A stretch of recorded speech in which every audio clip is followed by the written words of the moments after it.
Hello everyone, welcome to this video. RRB clerk mains का आपका 2025 का पेपर 1 फरवरी 2026 को हुआ था। अब यहाँ से क्वेश्चन ये आता है कि अब जो रिजल्ट है वो कब आने वाला है, क्योंकि कई बार पेपर हमने दे दिया है, इंटरव्यू तो हमारा होना नहीं है, तो हम अब रिजल्ट का वेट कर रहे हैं। तो बहुत सारे डाउट्स मन में आ रहे होते हैं कि कब आएगा, मेरा पेपर क्लियर होगा नहीं होगा, या मैं दूसरी अपॉर्चुनिटीज पे ध्यान दूं। बहुत सारे थॉट्स आपके मन में आ रहे होंगे। तो गाइस, आज की वीडियो उन सभी स्टूडेंट्स के लिए है जिन्होंने मेंस का पेपर लिखा था और अब रिजल्ट का वेट कर रहे हैं। यहाँ पे मैं आपको थोड़ा सा ही बताऊंगी, एक जनरल आइडिया हम लगाएंगे कि हम कब एक्सपेक्ट कर सकते हैं अपना फाइनल रिजल्ट। अब यहाँ तक अब आप पहुंच चुके हो गाइस, तो बहुत आप कैपेबल हो किसी भी एग्जाम को निकालने के लिए। अपने को बिल्कुल भी कम मत समझिएगा, और जब तक रिजल्ट नहीं आता है तब तक पॉजिटिव रहिएगा, ठीक है। कोई भी नेगेटिव थॉट्स अपने मन में मत आने दो, ठीक है। आपका जब समय होगा, जब आपने मतलब जो लिखा है आपके लिए, वो जरूर आप जरूर ग्रैब करोगे, वो अपॉर्चुनिटी को भी जरूर ग्रैब करोगे, ठीक है। सो यहाँ पे वन बाय वन हम क्या डिस्कस करने वाले हैं, कैसे करने वाले हैं। सबसे पहले हम एक्सपेक्टेड डेट का देखेंगे जो हमारी नोटिफिकेशन के अंदर है गाइस, क्योंकि यहाँ पे आपकी नोटिफिकेशन जो होती है उसमें कुछ ना कुछ प्रोवाइड होता है कि आपका जो इंपॉर्टेंट डेट्स हैं, इंपॉर्टेंट मंथ्स हैं, वो कौन से हैं एग्जाम के, ठीक है। नेक्स्ट यहाँ पे हमारे पास प्रीवियस ईयर्स में कब मेंस का पेपर हुआ था आरआरबी क्लर्क का, और उसके बाद हमारे पास जो फाइनल रिजल्ट आता है वो कब आता है गाइस, ठीक है। इसके बाद हम ये डिस्कस करेंगे कि इस पे बेस्ड हम क्या एक्सपेक्ट कर सकते हैं कि इस बार हमारा जो मेंस का रिजल्ट है वो कब आएगा, ठीक है। अब यहाँ पे हम वन बाय वन डिस्कस करने से पहले वेरी वेरी इंपॉर्टेंट इंफॉर्मेशन, आप में से अगर कोई ऐसे स्टूडेंट हैं जो नेक्स्ट ईयर एग्जाम देंगे अभी, ठीक है, और ये वीडियो सिर्फ आप चेक करने के लिए देख रहे हो, तो आप सभी को बहुत ही इंपॉर्टेंट जो आपके टाइप पार्ट होता है आपकी प्रिपरेशन का, प्रीवियस ईयर पेपर्स, राइट। तो ये ई बुक आपको हेल्प करेगा डिफरेंट एग्जाम्स के प्रीवियस ईयर पेपर्स एंड उनकी आंसर कीज के लिए। यहाँ से आप एग्जाम का लेवल एनालाइज कर सकते हो, और साथ ही यहाँ पे आप ये देख सकते हो कि कैसे type of question different banking exams में पूछे जाते हैं। तो ये 6 एग्जाम्स के लिए आपको हेल्प करने वाला है, बोथ इन मेंस और प्री। अगर नेक्स्ट टाइम आप किस पीओ का पेपर के लिए एक्सपेक्ट कर रहे हैं गाइस, इस बार अगर आप क्लर्क का आपने मेंस लिखा है बट पीओ के लिए तैयारी करने वाले हैं, तो उसके लिए भी ई बुक आपको काफी हेल्प करेगा, और ये कंप्लीटली फ्री है, आप इसको डाउनलोड कर सकते हैं इजिली। इसी वीडियो के डिस्क्रिप्शन में आपको लिंक मिल जाएगा, ओके। चलिए, सो यहां से हम आगे बढ़ते हैं। ये आपकी स्क्रीनशॉट है नोटिफिकेशन के इंपॉर्टेंट डेट्स का, ठीक है। तो यहाँ पे आप देख सकते हो, क्योंकि ये एक ही साथ आता है आपका, ठीक है, पीओ और क्लर्क और बाकी ऑफिसर स्केल के लिए। तो यहाँ पे आपका देखो, provisional allotment for officer 1, 2, 3 and office assistant, मतलब ये क्लर्क की बात हो रही है, ठीक है। तो फरवरी और मार्च का टाइम लिखा हुआ है।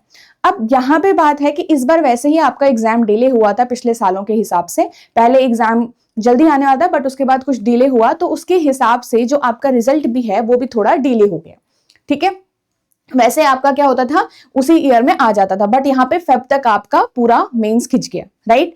तो अभी आपका जो रिजल्ट का समय है वो फरवरी मार्च यहाँ पे दिया हुआ है कि इनमें से कभी ना कभी किसी डेट पे आपका आ जाएगा, इन दोनों मंथ्स के हिसाब से। अब फरवरी में तो आपका पेपर ही हुआ है 1 तारीख को, ठीक है। तो अभी आसपास तो आपको रिजल्ट देखने को नहीं मिलने वाला है, ठीक है।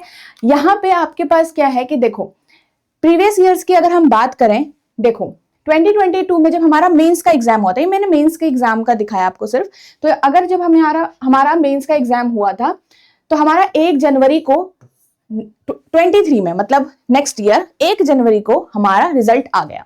अब यहाँ पे एक चीज ध्यान रखिएगा गाइस, क्या होता है ना, पीओ और क्लर्क का जो रिजल्ट होता है ना वो साथ में आता है, ठीक है, एक ही दिन में आ जाता है। और यहाँ पे क्योंकि नोटिफिकेशन भी आसपास आ जाता है, तो आपका जो रिजल्ट है वो भी साथ में आता है। तो जब आपका मेंस का एग्जाम होता है क्लर्क का, उसके बीच में, उस दौरान मेंस से लेकर रिजल्ट तक के टाइम पे आपके आरआरबी पीओ के इंटरव्यूज रहते हैं, उसका रिजल्ट रहता है, मेंस का रिजल्ट रहता है, स्कोर कार्ड्स रहते हैं, ये सारी ही चीजें आती हैं, क्लियर है। तो यहाँ पे पूरा प्रोसेस चल रहा होता है, इसलिए आपका टाइम भी लग रहा होता है। जैसे कि अगर आप यहाँ से यहाँ तक देखोगे तो लगभग 3 मंथ्स का टाइम आपको यहाँ पे दिख रहा है, ठीक है। सितंबर मान लो खत्म हो गया, तो अक्टूबर, नवंबर, दिसंबर का आपको पूरा टाइम लग रहा है। यहाँ पे भी अगर आप देखो तो लगभग 3.5 मंथ्स का आपको यहाँ पे टाइम लग रहा है, क्योंकि अगेन आपका 1 जनवरी को ही नेक्स्ट ईयर आपका रिजल्ट आया है। मतलब एग्जाम की डेट कुछ भी हो, बट रिजल्ट का जो डेट है और जो समय है, मतलब जो मंथ है, वो सेम ही दिख रहा है। मतलब 1 जनवरी को आपका रिजल्ट आया हुआ है लास्ट 3 ईयर्स में, ठीक है, भले ही आपका यहाँ पे एग्जाम सितंबर में मिड में हो, लास्ट में हो या फिर अक्टूबर में हो, तो यहाँ पे भी लगभग आपका 3 मंथ्स का टाइम का इंटरवल है। क्या यहाँ पे भी हम फरवरी में एग्जाम हुआ है हमारा तो फरवरी मार्च अप्रैल के हम हिसाब से देखें अपना रिजल्ट? नहीं, आपको नोटिफिकेशन में फरवरी मार्च लिखा हुआ है, तो मार्च तक आपका रिजल्ट देखने को मिल जाएगा आराम से। ठीक है, तो ये 3 मंथ्स का टाइम आपका यहाँ पे नहीं लगने वाला इस बार, क्योंकि एक तो ये आपका एग्जाम डिले भी हुआ था और साथ ही नोटिफिकेशन में भी प्रॉपर मेंशन किया हुआ है कि मार्च और फरवरी में आपका रिजल्ट आने का आपके चांसेस हैं। तो यहाँ पे जो हमारा इस बार का रिजल्ट है उसके क्या चांसेस है गाइस? अब क्योंकि यहाँ पे जैसे मैंने आपको स्टार्टिंग में ही बताया, पीओ और क्लर्क का जो रिजल्ट है वो साथ में ही आता है। यहाँ पे जैसे 1 जनवरी को आपका दोनों का रिजल्ट आ चुका।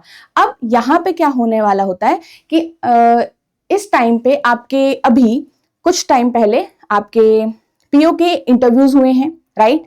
उसके बाद जो इंटरव्यू वाले होंगे, जब आप ये वीडियो देखोगे आई होप तब तक स्कोर कार्ड अगर नहीं आया है तो आपका स्कोर कार्ड रिलीज होगा। ठीक है, तो इंटरव्यू वाले जो जिन्होंने इंटरव्यू के लिए जो सिलेक्ट हुए थे उनका स्कोर कार्ड आउट होगा। ठीक है, रिजर्व लिस्ट आउट होंगी, तो ये सारी चीजें आपकी आउट होती है और उसके बाद फिर आप एक्सपेक्ट कर सकते हो कि इस दौरान मेरा जो क्लर्क है या पीओ है उसका रिजल्ट भी आ जाएगा। क्लियर है? तो यहाँ पे अभी समय है, थोड़ा आपको वेट करना पड़ेगा कुछ दिनों का। और यहाँ पे आप आराम से एक चीज ध्यान रखिएगा, मार्च के 1st और 2nd वीक के बीच में आपका ये रिजल्ट आ सकता है।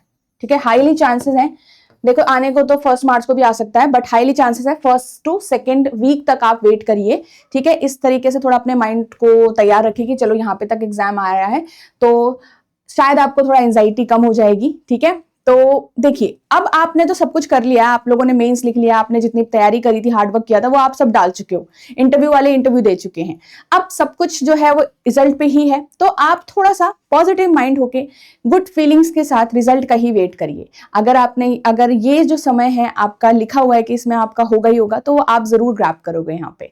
ठीक है, और ऐसा जरूरी नहीं है कि नहीं भी हुआ तो क्या होगा, क्या आप कैपेबल ही नहीं हो कि क्लर्क का एग्जाम भी नहीं निकाल पाए? भाई गाइस, क्या होता है क्लर्क एग्जाम में बहुत ज्यादा कंपटीशन होता है। ठीक है, बहुत सारे बच्चे आपके क्लर्क का फॉर्म भरते हैं, बहुत सारे बच्चे क्लर्क का आपका यहाँ पे एग्जाम लिखते हैं, साथ ही बहुत सारे बच्चे निकलते भी हैं। तो कंपटीशन हाई होता ही है, हर चीज में कंपटीशन है। लेवल ऑफ एग्जाम भले ही डिफरेंट हो, कम हो, पर आपका कंपटीशन हर किसी में है। ठीक है, तो इसलिए अपने आप को बिल्कुल भी कम मत समझिएगा, बिल्कुल भी नेगेटिव थॉट्स अपने मन में मत आने दो खुद के लिए। ओके, सो अगेन, तो अभी आपका मार्च के अराउंड आप अपना रिजल्ट एक्सपेक्ट कर सकते हो, और आई होप आपको ये वीडियो हेल्प करेगी ये जानने के लिए कि अब मेरा रिजल्ट जो है वो कब एक्सपेक्टेड है। ठीक है, तो ये सारी चीजें हमने डिस्कस कर ली। इसमें मैंने आपको नोटिफिकेशन भी दिखा दिया, प्रीवियस ईयर का ट्रेंड भी दिखा दिया, बट इस बार एग्जाम लेट हुआ था तो उसके हिसाब से थोड़ा सा ये ट्रेंड में हमें चेंजेस देखने को मिल गए। ठीक है, चलिए, सो आई होप आपको ये सारी चीजें समझ में आ गई होंगी। अगर आप ये ऐसे पर्सन हैं जो एसबीआई पीओ या फिर आईबीपीएस पीओ, आरआरबी पीओ के लिए तैयारी करने वाले हैं नेक्स्ट ईयर के लिए या फिर 2026 के लिए बेसिकली, तो यहाँ पे आपका बैंकिंग एग्जाम्स महापैक काफी हेल्प करने वाला है गाइस। यहाँ पे ये सारी ही चीजें आपको अवेलेबल होगी। ठीक है, डिस्क्रिप्टिव इंग्लिश आपका हो गया, उसका मटेरियल, आपका इंटरव्यू गाइडेंस हो गया, क्वांट रीजनिंग इंग्लिश के टॉपिक वाइज टेस्ट प्लस उनकी recorded videos pre plus mains के मटेरियल के साथ आपको यहाँ पे कंप्लीट अवेलेबल होता है। ठीक है, और ये सारी ही चीजें आपको यहाँ पे मिलने वाली होती हैं इन सारे ही 6 एग्जाम्स के लिए। ठीक है, और यहाँ पे आप एनरोल कर सकते हो, इसी वीडियो के डिस्क्रिप्शन में आपको लिंक मिल जाएगा, और आप edutap.in वेबसाइट भी विजिट कर सकते हो। ठीक है, सो यहाँ पे वेबसाइट आप विजिट करोगे तो वहां पे आपको बैंकिंग कोर्सेज चूज करना है। साथ ही अगर आप आरबीआई के लिए तैयारी करने वाले हो कभी, ठीक है, 2026 में, तो यहाँ पे आपका इसका आरबीआई के साथ कॉम्बो कोर्स भी है, तो आपको अलग अलग लेने की जरूरत नहीं होगी, आपको एक ही कोर्स लोगे तो आरबीआई के लिए भी आप ध्यान दे सकते हो और साथ ही आप बैंकिंग के लिए भी ध्यान दे सकते हो। एक ही कोर्स के अंदर आपको सारी ही चीजें अवेलेबल होंगी। ठीक है, तो डिटेल्स भी आप उसमें ज्यादातर पढ़ सकते हो। ठीक है, सो आई होप आपको ये सारी ही इन्फॉर्मेशन जो है वो यूजफुल लगी होगी। तो ये सारी इन्फॉर्मेशन ही है गाइस जो आप सभी को इंपॉर्टेंट बन सकती है आपकी एग्जाम की तैयारी में। So all the best for your result guys.